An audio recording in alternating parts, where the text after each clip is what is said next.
How much should a contractor be willing to concede to an owner's request for punch list items?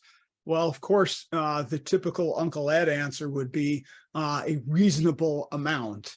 We need to take into account many different things when we receive a punch list from somebody. We want to make sure that it is a complete punch list and that we're not going to get another punch list next week and another punch list the week after that. Instead, we want to ask the person to please confirm that they've researched and investigated, inspected all of the work, and that they've given us a complete list of all of their concerns.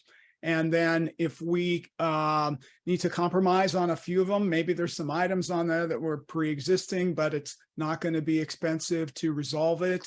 And you've got a significant past due balance, and the person can be committed to paying the entire balance if you just perform these items on the punch list, and that there isn't going to be another punch list after that. There's some good negotiating value in that. And a little bit of compromise now and then is good. The customers will appreciate it. We certainly don't want to have a bad Yelp review or a complaint to a contractor's license board. When we have an opportunity to document pre-existing damage, naturally, that's super important to do that. Photos, photos, photos. You guys are totally sick of hearing us talk about that, but we're going to continue talking about it. Not just photos of the fine work that you've done, but photos of the original damage, photos of the work as it's taking place. You got 10 guys on site working. Take a photo that shows these people are there. Have your daily sign-in sheets that shows who was there and how much time they spent, and then photos after the work. And it's great. In the event, you need to show it to a jury. Here's before and after.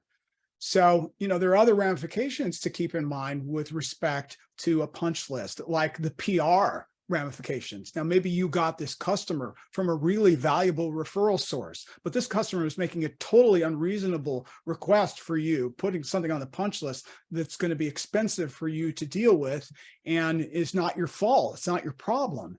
And so we've got to weigh the damage to the potential referral source in making our response to that.